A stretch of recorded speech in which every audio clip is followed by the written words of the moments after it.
Hello and welcome. Please make your way to find a seat. We wanted to welcome students and friends and colleagues, members of the Board of Trustees, Long Beach City College, who have all come to celebrate the life of a beloved faculty member, Julian Delgadio. My name is Mary Markey. I teach history, and this is Paul Savoy from Political Science. And we, like so many of you, are honored to call Julian Delgadio our colleague and friend. Julian was such a magnet for activity. I used to pass by his office in the hallway, and there'd always be students, and it was bustling with discussion, and there'd be colleagues and faculty and staff, and everyone had something to say, and he was always there to listen. Every once in a while, he'd be alone, and he'd wave me in the office, and I'd come in, and we'd discuss my sabbatical project and things I was working on, and next thing you know, I'd end up walking out of his office chairing a panel for a conference he was putting on. Oh, that happened to you too? Yeah. I mean, he pushed us, and he pushed us in such a good way to do more, to be better. Julian was also all about celebrating life together. And I know you all know this. In fact, the last week I saw him, we had several meetings together, and the first meeting he invited me to a margarita get-together, and then another meeting, which would be a history symposium, which was all going to be held at his house, which, of course, God bless you, Rose. The entire campus here at Long Beach City College was absolutely stunned by Julian's passing on August 29th, and we have all been living with really heavy hearts in recent days. And despite the very tangible sense of loss that is felt across this campus, I know that Julian has loved the outpouring of love and support from all corners of the campus and the larger Long Beach community. I know he's proud of us, how we're all coming together for him as he so often did for us. Yes, just connecting with what Mary was saying, I think that Julian must have handpicked his office location when we moved into the T building, because when he had his office door open, he could look out and see one of the two main entrances to our hallway. And you know, just like Mary, I can recall many a day coming in at the end of my last class of the day around 4 o'clock, and I walk by and I wave and I get this. So, absolutely. And again, thank you for joining us this afternoon as we engage in two of the most precious and resonant acts that one human being can bestow upon another: bearing witness and remembering. We bear witness today to a life steeped in intellectualism, activism, and an unwavering commitment to social justice, while we joyously remember the love that we have for Julian and not the loss. We have come together to feel the gentle comfort of our fondest memories. A memorial is a ritual which encourages our hearts to open to their grief, as well as to trust in what exists beyond the senses. It is a time to let go of our ideas of separateness and embrace our fundamental unity. Death, in a number of ways, unites us all. And Julian's death, for a time, demands that each one of us put aside our toil, our fears, our cares and pleasures, to unite ourselves with everyone gathered here this afternoon and with all who celebrate Julian in this moment, wherever they may be. Life is a process of continuous becoming, always leaving behind something or someone whom we have valued and cherished. Growth and discomfort, grief and gratitude walk hand in hand. Changes and losses season our lives from start to finish. Nothing can make up for the absence of someone we love. You're not able to touch Julian, and we miss his physical presence. Though beyond the reach of our arms, he is always right with us, in our hearts, inspiring us to new heights of compassion, activism, and justice. In the Native American tradition, one's life is seen as a wholeness that continues to expand outward. Wholeness is not seen as the duration that one has lived, but rather the fullness with which one enters each complete moment. When we live with the wholeness that includes death, we live immersed in each precious moment instead of blaming our yesterdays and fearing our futures. Although we all, if we take time to think about it, recognize that life is a terminal experience, Julian was even more aware of this fact. And he relied upon this knowledge to constantly remind himself and all of us that the best way to handle any encounter was with patience, love, and the imagination that brings about infinite peace. It is this imagination and Julian's vision of the world as it ought to be that we now celebrate in song. We are now joined by now LBCC alum Carol Crocco, accompanied by Hannah Yee, for Julian's favorite song, Imagine, by John Lennon.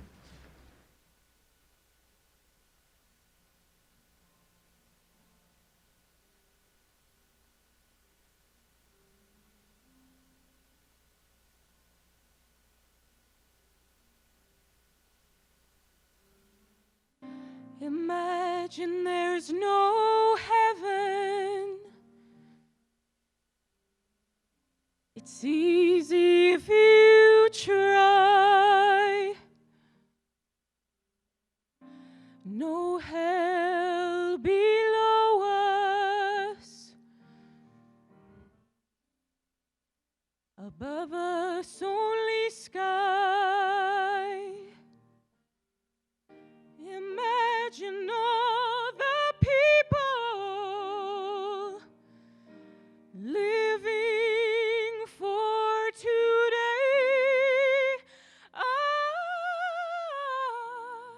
Imagine there's no countries.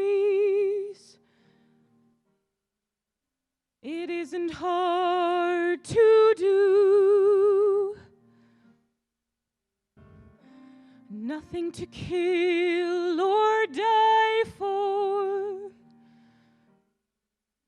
and no religion too.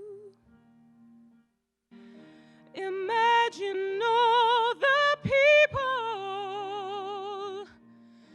living life in peace. You may say I'm a dreamer, but I'm not the only one. I hope someday you will join us, and the world will be as one. Imagine no possessions. I wonder if you can. No need for greed or hunger. A brotherhood of man. Imagine all the people sharing all the world. You may say I'm a dreamer, but I'm not the only one. I hope someday you will join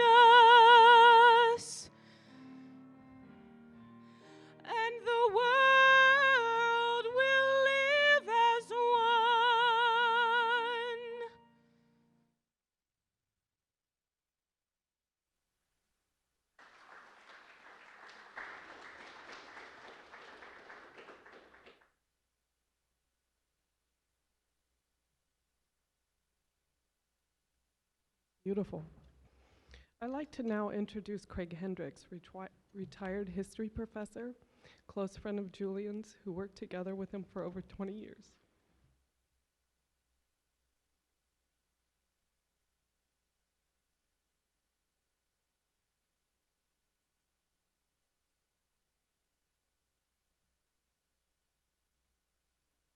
Thank you and good afternoon. I'm really happy that everyone's here, especially students. Especially students, largely set up to allow students to say what they need to say about Julian, so I'm really glad you're here. He'd really appreciate this, a room full of people he could talk to who couldn't walk away. He'd love that.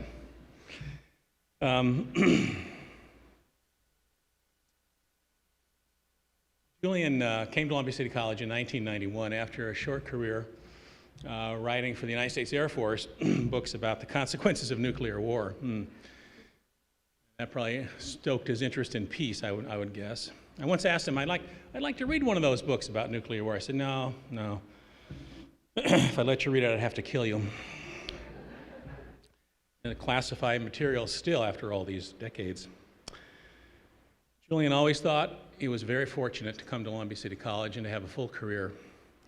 Gave him the opportunity to talk with students, teach students, meet with colleagues, and have a meaningful impact on the world. He plunged right in when he got here in 1991, served on many, many committees, sponsored clubs, taught a wide variety of classes, from just survey classes to specialty classes, and always was focused on students, what they needed, how they could do better. We always urged students to make the best of their education, move on, and do well. He was a terrific mentor in that regard. And as Mary's mentioned, all you had to do was walk through the hall by his office, and his office was always filled with students talking to him about this or that. He was always seeking to inspire students, help them to do better. And this is the great thing about him. Whatever else was going on, he always had time for students. Very sympathetic ear, very empathetic ear, always focused on how students could do better and move forward. So in that regard, he was a great colleague, very supportive. Whatever you wanted to do, he was willing to do it. You to do it too, also, by the way.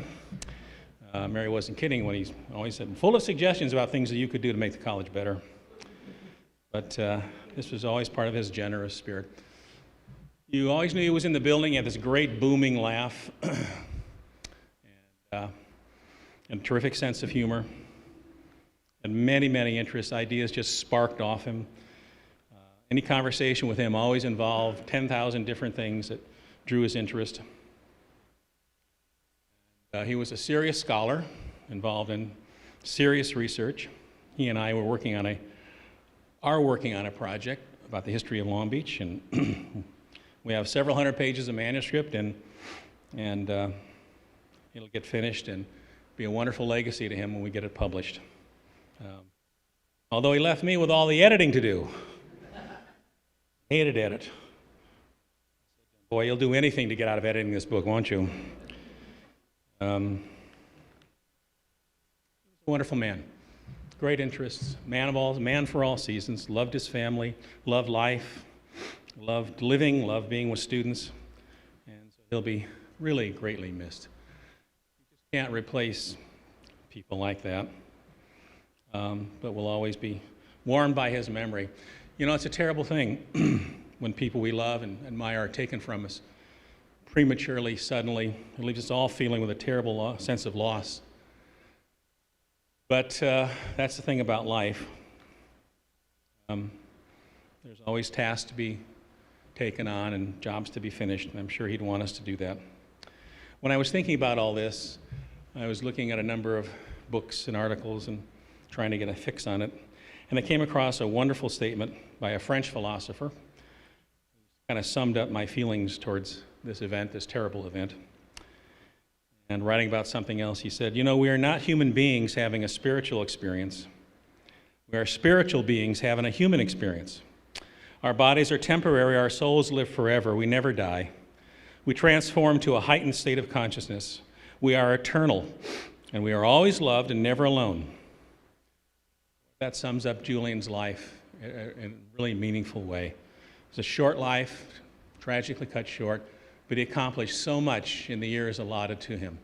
And that's what we need to remember at all times. That he did the things he came here to do, and he left us all with cherished memories. And so I hope you remember that as the years go by. I know I certainly will. Thank you very much.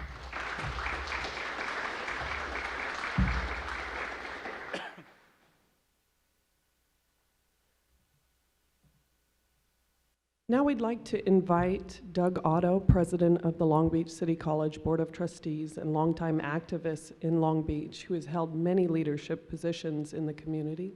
Doug, please come forward.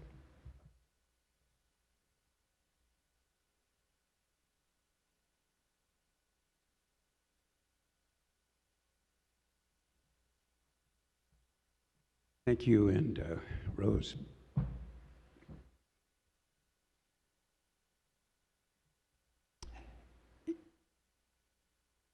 In education, we sometimes talk about these aha moments, these transformational experiences that come about largely, it appears at least, not by our own doing, but that are definitional, that are important, and can literally change someone's life. I think the first one was Archimedes, when he jumped out of the bathtub and said Eureka in Syracuse and ran around the town and talked about his latest insight, his latest thought, provoking thought. I think we think about that in education more than in other areas, because in education, so often we're challenged to think it through, to get it done, to figure out what the logical consequences. And aha moments are what appear to be diametrically opposed to that thinking it through. But you know, that's not really true. Because without the preparation, without the work, without the diligence, the caring, the aha moments don't happen. When I think about aha moments in education at Long Beach City College, I think of Julian. Because in many ways, his life was about aha moments. His life was about having people around him, getting people to think, just sharing things with one another, and then maybe having that epiphanal moment that you certainly don't look for, but can change people's lives, and in particular, change students' lives. Julian was all about the students. I think it gave him a reason for being. It gave him something that he could concretely do that was transformational. With the time allotted, I'm just going to talk about one thing that he did that I think was particularly important and that I relate to in special ways, and that is that Craig and Adrian and Julian started this Long Beach Community Studies program at Long Beach City College. And what that was an opportunity for everybody to come together and talk about what Long Beach was. Now, in the last conference that they did last year, it was all about neighborhoods and the importance of neighborhoods. And I know about neighborhoods because I helped start those historic neighborhood programs in Long Beach a very, very long time ago. But the importance of neighborhoods is not only that it concretizes where you are. It takes you from everywhere to this place. It takes you from this place to be able to go out into the world and do things. So when Adrian wrote about restrictive covenants, where we're standing right now, when he talked about how you couldn't live here if you were of a certain background, of a certain race, not that long ago in Long Beach, when I was growing up maybe a mile from here, it was part of who you were, it was part of what you could understand, and part of what you could do something about. Before you go anywhere, you got to know where you come from. And in education, the whole process, I think, is about people finding out where they're from, what they believe, what they care about, and then going out and being actors in the world. And that was Julian, I think almost more than anything else.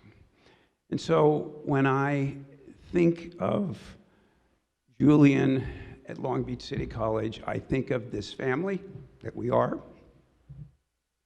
I think of the faculty as the heart of the faculty, the heart of the world here, the guiders, if you will.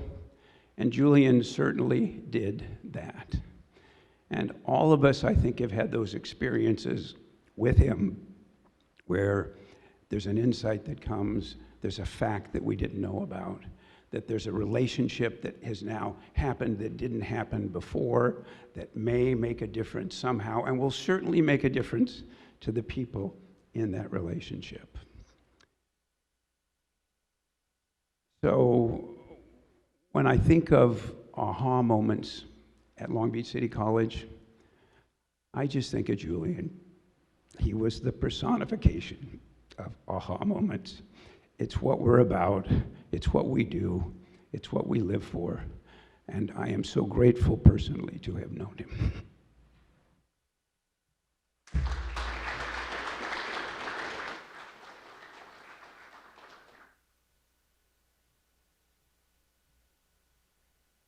And I should mention in this juncture that President Oakley will be joining us at some point during the proceedings today. He is getting his way back as quickly as he can from an off-campus meeting, and you know, afternoon traffic in Southern California, so he'll be joining us as soon as he's able. But we are joined now by Adrian Novotny, another longtime colleague and dear, dear friend of Julian, professor of anthropology here at Long Beach City College. And a little insider's note, Adrian actually officiated Julian's wedding to Rose around 15 years ago. We actually saw him in a tuxedo, so something to be said. Adrian Novotny.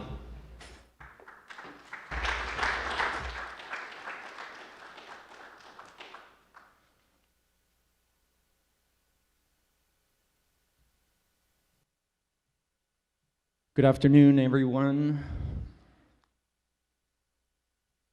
Nice to see so many here of the campus community. Trustees, other administrators, classified staff, faculty, and others. Thank you so much for being here to celebrate the life of a key player on this campus and in our lives. Rose, my deepest sympathies, and I'll work with you through this. And your family, welcome everyone. Again, my sympathies. Stay strong. Julian has been my friend since he came here.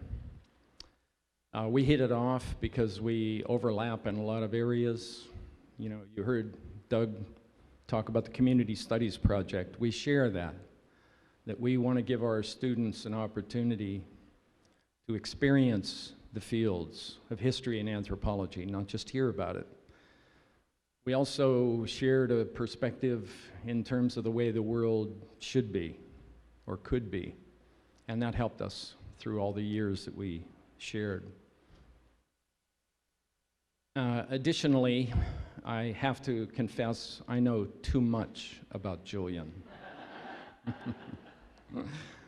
Because we shared a men's group for a number of years, and that came out of men listening to women's groups and minority groups, and finally men got it.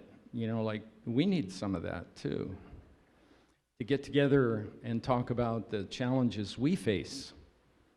People think this is a man's world, and yet we're not allowed in the lifeboats.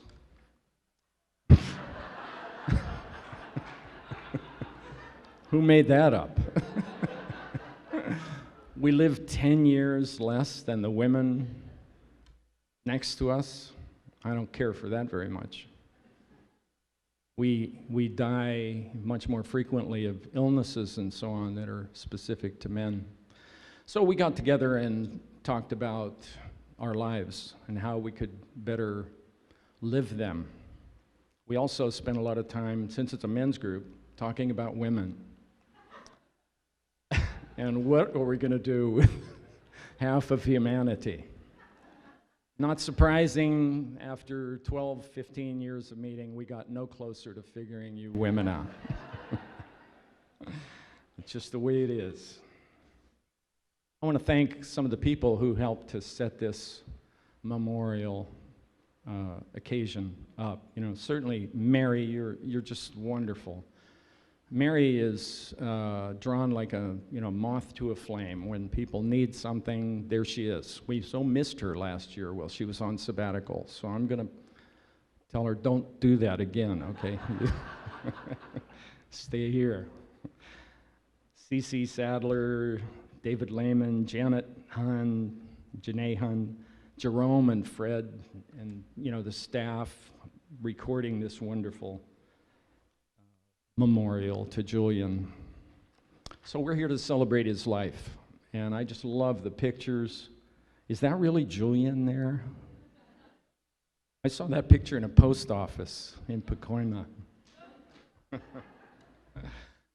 Well, what can we summarize about this wonderful life? Julian was always good-natured. I think everybody that knows him will attest to that.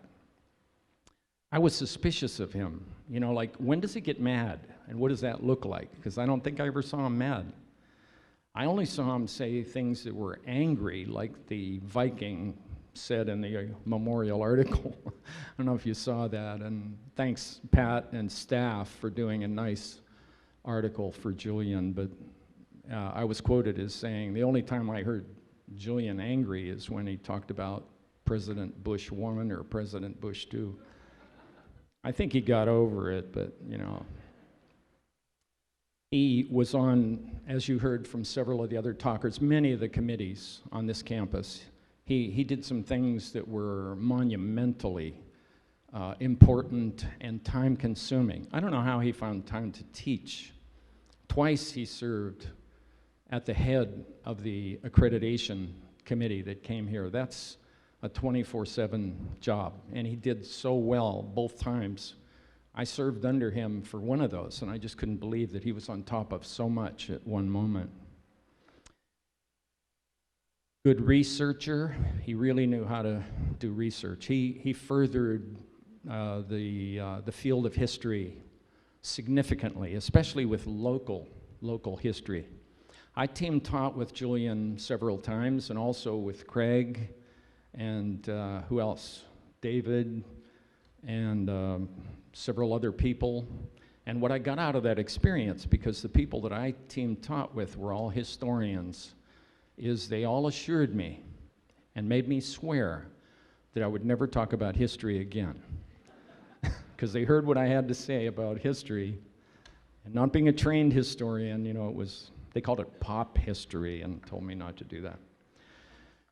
Mostly Julian is, I'm going to use the present tense here, a good friend.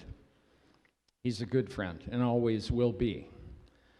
So there's kind of a hole in my life right now, and I'm in extended denial, or I would probably be blithering up here and you wouldn't be able to understand my words. So watch me as I work through this as well, as all of us who loved him are. He was always supportive. I could call him at any time for anything, and he was there. And frequently, he just called me and asked me to come over. Just come over and have a beer with me, and let's talk. And I did that many times. So we are all coping with his passing. And I just want to say that I'm a China specialist, and through 30 years of study, I learned that, and this is on point to what we're doing here today, there are different ways of handling the passing of a loved one. And I resist thinking of the passing of someone as the termination of a relationship. Paul Savoy touched on this.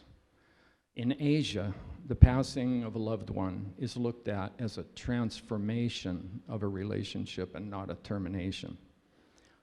So my relationship with Julian will go on. I won't be able to take him in my arms anymore, but I can sure feel him in my life, in my classroom, in my home, and I'll cherish that forever. So thank you, Julian. Thank you.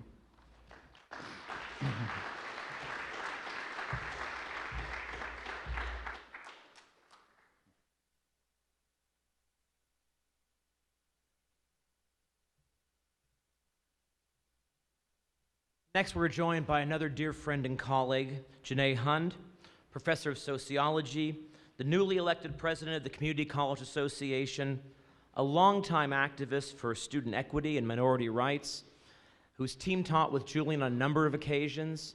So, Janae, please share your thoughts with us. Thank you.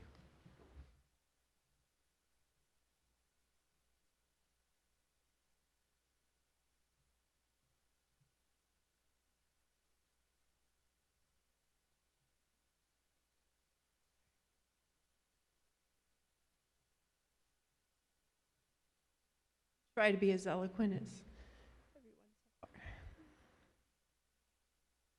Hard to follow Adrian, and I will continue to call him Julian. Adrian, it's going to happen, and I'm happy to do that. That helps keep him alive for me too. I came to this college in 1997, 18 years ago, and in the M building, I remember one of the smiling faces was Julian Delgadio. And I remember the first time I shook his hand. Ouch. That man really shook your hand hard. And a year later, we hired my colleague Karen Daniels, and I remember her talking about, God, why does this guy shake your hand so hard? Like, I know, it's Julian, it's okay, he's a good guy, right? Definitely a good guy. Julian's had my back for a long time, and really have appreciated the things we got to do together. In 2001, we started co-advising the campus progressives. We brought to campus music, Bridget Gray, hip-hop artist. We brought videos, anti-war videos to campus. We brought a book discussion about Michael Moore's, what was it, Stupid White Man or something like that. We did screen printing. We did that War is Not the Answer poster. We did quite a few others that didn't make it out here today. We screen printed our Campus Progressive t-shirts. Had a lot of fun over there in that K building that day. Students and faculty and staff, it was awesome. During this time of the Campus Progressives, it's when I, realized his appreciation for 90.7 FM Pacifica, and really have always felt a connection with him politically. And in that time, we started the Campus Progressives, and since then, when I wanted to do something creative, cool on campus, he was my first phone call, and he always said yes. We became members of the Coalition for Good Jobs and a Healthy Community. It's a coalition of more than 20 community organizations here in Long Beach. We worked together on Measure N that brought a living wage to hotel workers. We were part of the Long Beach Rising Leadership Program. We were both part of the initial and subsequent People's State of the City, which provided an alternative take on what's going on in the city of Long Beach. Incidentally, tomorrow, there is a march to end wage theft and poverty in Long Beach. 10:30 a.m. at Promenade and Ocean Boulevard, and definitely Julian Delgadio will be there in spirit, no doubt. In 2012, we began co-advising the Civic Engagement Club. We did a variety of events here for students. We had a forum where we played from the blowout video about the student walkouts in 1970, we brought in one of the students who walked out to protest the institutionalized racism in that East LA high school. We had a forum for the candidates for Board of Trustees and the Long Beach Unified. We hosted an ALEC event on the American Legislative Exchange Council, and it was quite a provocative event to consider the corporate takeover of nearly every aspect of our lives. And preceding my involvement in the union, Julian was a longtime union supporter and elected officer. When I was our organizing chair, I believe in 2011, Julian said, yep, he would be on the organizing team with me. And I remember, him schooling me on the meaning of no more givebacks. I seriously didn't know what that meant. Like, what is that? No more givebacks, yes. We should give nothing else back. He coined the phrase, stop the war on education. We created these stickers with the faculty and students a few years ago with the Civic Engagement Club. And on behalf of the union, Rep Council, our faculty Rep Council last Friday voted to give, on behalf of CCA, a $500 scholarship to the Dr. Julian Delgadio Memorial.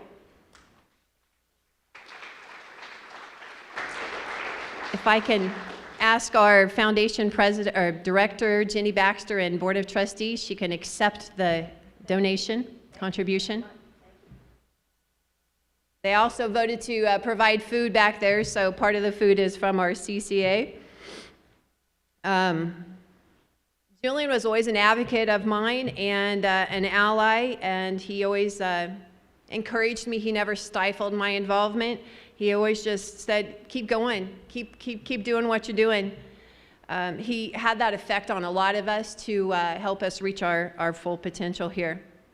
In the summers, in recent summers, my kids would take the rec class over in the pool, and I would often get a chance to swim with Julian. And one day, my probably then 5-year-old says to me, can people in wheelchairs drive? I said, well, sometimes. So I called Julian, I said, hey, would you do me a favor? Can I drop my kids off at your house, and can you drive them over to the pool? Just so, they can see you drive. Yeah, sure, no problem, like all of a 5-minute drive. They still talk about that today. He was so kind to my kids. They just said, Mom, he always had a smile on his face. Definitely. In spring 2014, last year, I agreed to co-teach the American Pluralism and Identity class with Julian. He had asked me for quite a long time, but I had small children. It just seemed like too much to develop a new lecture, and something clicked in my head last spring, and I said, you know what? You better do it. You better just do this, because he's going to retire, and, and so I just said, okay, I'll do it. And I am so glad that I got to do that, because it was just really a culmination of our partnership, and we were team teaching this semester, and some of our students are here. And it is hard to go through that class. But I'm doing it because I know Julian would say, you can do this, you got this. Yeah. I think we were a good model for our students, showing our students it's okay to disagree. You can be professionals and you can disagree on something, and we handled it well. And more than one occasion, I had to call him later on in the day and really ask him more about, what did you mean by that? Or where are you coming from? And I always appreciated that about Julian. You could just disagree with him and talk to him about it. And I think that that's an excellent model for us as professionals, to be able to agree to disagree. And I hope we provided that for our students. Julian, you're my colleague, you're my co-teacher, you're my co-advisor, my co-activist, my friend, my mentor, my brother. You've been a strong influence on the teacher and professional I am today. And for the rest of my career at Long Beach City College, you will remain present in my teaching, as does Selena Velarde, who hired me 19 years ago. The day I became union president, Julian emailed me and he said, good things happen to good people. Always the eternal optimist.